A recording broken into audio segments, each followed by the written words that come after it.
Lihat kan sekarang? Lihat kan sekarang? Hasilnya, kita dibantai Australia 5-1. Kalian masih percaya dengan taktik parkir bus?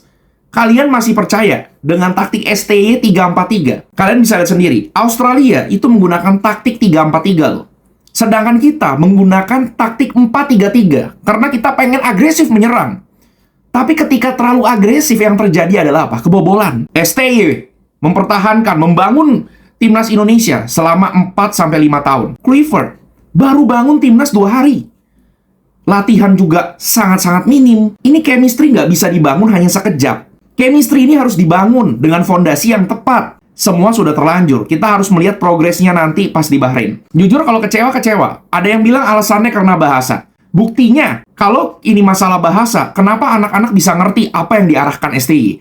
Kenapa akhirnya, finally, kita bisa berhasil kemarin pada saat lawan Arab. Dan sekarang kita menelan pil pahit.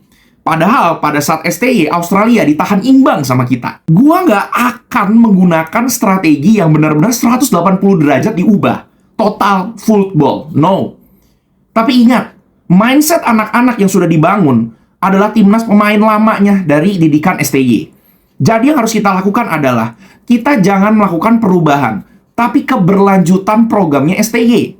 Tapi ini soal gengsi. Gue sih berharap Clifford bisa digabung sama STY, tapi mustahil. Kita ini sudah dibangun dengan chemistry yang begitu kuat dengan pemain-pemain yang ada. Simple, nggak perlu harus ganti pemain secara struktural semuanya. Kita cukup aja ya memain dengan formasi pertahanan yang seperti biasa, 3-4-3, atau yang kayak kemarin lawan Arab 3-5-2. Itu sudah kuat ya, memperkuat lini tengah. Ya, baik itu nanti ke depan atau tiba-tiba ada penyerangan balik ya ke belakang, kita masih bisa membackup gitu. Nah, ketika ada kesempatan peluang itu, kita bisa melakukan penyerangan. Ya udah, kita manfaatin itu aja gitu. Kita ini adaptasi sudah tidak banyak waktu. Kita tinggal ubah fondasi yang di depan aja. Pemain seperti Ole Romini, seperti Marceng, ya, kemudian Eliano, itu 3 orang tuh menurut gue udah pas banget chemistry-nya. Kemudian di belakang ya, yang di tengah ada Tom Hai dengan Ivar. Kemudian yang di belakang itu dengan Ijes dengan Rido. Itu chemistry-nya sudah dapat. Nggak usah diubah-ubah. STY. Yes, kalian bisa dengar sendiri gimana stadion di Australia menggema suara STY di menit 95. Ini menandakan bahwa apa? Bahwa PSSI terlalu berambisius, terlalu pengen instan, terlalu pengen menjadikan timnas kita ini dengan sekejap tuh set bisa berubah. Nggak bisa. STY lihat sampai kurang tulus apa. Dia nobar dengan para supporter timnas kita. Padahal dia udah disakiti, dia sudah dipecat, tapi dia masih mau duduk bareng nonton timnas. STY nggak pernah duduk berdiri untuk anak-anaknya. Tapi dia udah nggak bisa, dia udah nggak punya tanggung jawab itu. Dia udah nggak pakai lagi just coach-nya itu. Inilah yang terjadi apabila ayah kandung harus tersingkir dengan ayah tiri. Bagaimana ayah kandung yang merawat, memelihara bayi-bayinya, yaitu pemain timnas, dengan penuh kasih sayang, dengan penuh ketulusan, dengan penuh jiwa raga dia yang memang bukan asli Indonesia, tapi dia sekarang sudah mendarah daging jiwanya nasionalis Indonesia. Apalagi kalian lihat sendiri ya, pemain-pemain timnas itu semuanya pemain-pemain yang dari didikannya STY. Kalau kayak begitu mending pelatihnya STY lagi daripada harus bangun dari nol lagi. Kalau pengen pakai strategi total football seperti itu. Mungkin kalau sekarang kita masukin CR7, Messi pun main nggak akan bisa. Karena chemistry, karena kekompakan, karena kebersamaan, solidaritas yang sudah dibentuk STY kepada anak-anaknya. Tidak instan, tapi dengan bertahun-tahun. Begitu juga dengan bayi. Bayi kenapa emang bisa langsung bicara? Emang bayi bisa langsung merangkak? Emang bayi bisa langsung berjalan? Semoga Pak ET ini bisa mendengar ya, dan Pak Prabowo juga bisa ya membujuk gitu ya. Kalau Pak Prabowo mungkin tahu dan ya dengan viralnya semua ini ya guys ya mungkin kita nggak menutup kemungkinan bahwa timnas kita akan kembali lagi berjuang dengan STY. Tapi katanya STY mau bantu juga. Dan STY nanti mau nobar dengan Bahrain. Terkadang kehilangan itu akan membuat kita sadar bahwa dengan kehilangan kita tahu arti ketulusan, bahwa dengan kehilangan kita tahu arti chemistry yang sesungguhnya, arti keserasihan, kekompakan yang sesungguhnya. Mau tidak mau kita harus menjalaninya. Semoga pertandingan Bahrain bisa lebih baik. Semoga mimpi-mimpi Garuda tidak terkubur, dan semoga Pildun kita bisa lolos. Wow, gol oleh Romeni begitu dahsyat, begitu memukau. Apakah timnas pemain kita jelek? Tidak. Oleh Romeni membuktikan bahwa dia bisa menjadi mesin pencetak gol sesungguhnya timnas Indonesia kita. Tapi apa yang terjadi? Ini semua disia-siakan. Peluang kita sangat besar.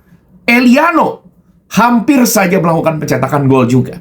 Kevin Dix yang tadinya hampir penalti berhasil tapi gagal. Peluang kita sungguh banyak, yes. Tapi eksekusi kita sangat berantakan. Ini taktik total football sesungguhnya. Ini bukan kita harapkan. Yang kita harapkan saat ini adalah bagaimana ayah kandung kita yang sudah membangun fondasi timnas Indonesia, yang sudah memelihara bayinya, yaitu pemain timnas dari didikan STY. Ini semua dikembalikan lagi ke ayah kandungnya. Supaya apa? Supaya dia bisa menunjukkan dan bisa menonjolkan dan bisa mengeluarkan segala skill sesungguhnya. Percuma kalau kita seandainya lawan Bahrain, tapi ternyata kita harus menelan pil pahit lagi. Bahrain sudah datang, dikawal dengan ketat.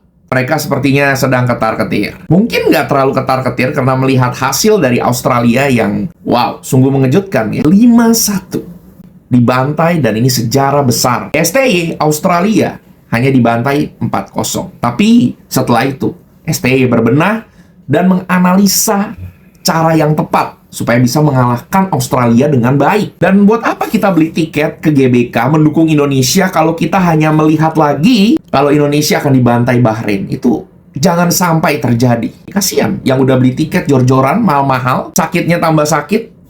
Ya, kemarin kita lawan Australia aja tidur nggak bisa tidur, makan nggak bisa makan, buka puasa nggak bisa, buka sahur apalagi. Jangan sampai semangat kita kendor untuk Garuda. Ini nggak mudah guys, tapi ya mau nggak mau kita harus kuat untuk menjalani ini semua. Ingat, Australia bukan menggunakan tim inti. Ya semoga aja ya Pak RT dan Pak Prabowo bisa membujuk STY, dan ya ini bisa jadi diskusi yang baik. Jangan sampai peluang emas Piala Dunia ini disia-siakan. Indonesia berpeluang bertemu Iran, Jordan, Qatar sama UEA ya, jika masuk ke round 4 ya, dan hanya satu tim yang lolos Pildun per grup. Nah, itu nanti dibagi 2 grup, guys. Dan ini memang berat ya, karena lawan kita Timur Tengah. Lo tahu sendiri, Timur Tengah kayak gimana, ya kan? Mainnya baku hantam. Berharap STY ini bisa ya, guys ya. Bisa dibalikin lagi lah. Minimal bisa jadi konsultasi gitu. Jadi nggak ditinggal secara 100% gitu loh sama PSSI. Karena apa? Kita ini timnas ya, guys ya. Main itu ber-11. Kita itu teamwork, ya. Pemain ke-12 adalah supporter timnas. Jangan 100% dilepas. Kita nggak bisa langsung melepas, langsung main total football. Sekalipun memang pemain kita itu timnas Belanda. Semua kerjasama tim. Dan tim ini sudah terbentuk chemistry-nya sejak 4-5 tahun yang lalu. Dimulai sebelum event-event Pildun. Ya, makanya ini gue berharap keputusan ini bisa dipikirkan baik-baik oleh Pak ET dan Pak Prabowo. Mudah-mudahan ini bisa ada sebelum lawan Bahrain ini, ya ada berita baik lah gitu ya. Karena ini menurut gua agak fatal. Kalau kemarin ada yang komentar ya, Bang, cuma kan si PK baru proses Bang, ya kan, baru 2 hari Bang. Kita ini udah nggak bisa dipakai proses ya. Masalahnya proses kita udah di STY, dan STY tengah-tengah di-cut seperti itu. Mau nggak mau, ya kalau udah sama si PK, ya mau nggak mau kita harus jos. Udah harus hasilnya, harus pembuktian. Udah nggak ada lagi proses, ya kan? Siapa suruh ganti pelatih tengah-tengah, ya kan? Kalau misalnya ganti pelatihnya setelah event Pildun selesai, it's okay, ya kan? Bangun lagi dari nol. Karena ini kita nggak bisa secepat itu, ya kan? Masalahnya kita ini sudah melewati proses yang panjang setelah 4-5 tahun bersama STY. Jadi kalau udah seperti itu, tolong jangan. Ingat guys, kita main grup, kita bukan solo. Kalau main grup, tandanya apa? Kita itu chemistry satu sama lain. CR7 nggak bisa sukses. Messi tidak bisa akan sukses jadi pemain bintang dunia kalau dia nggak ada timnya. Ingat, semua kontribusi tim. Ya, kalau timnya playout, kalau pelatihnya playout, CR7 maupun Messi tidak akan pernah jadi bintang sampai hari ini yang kalian elu-elukan.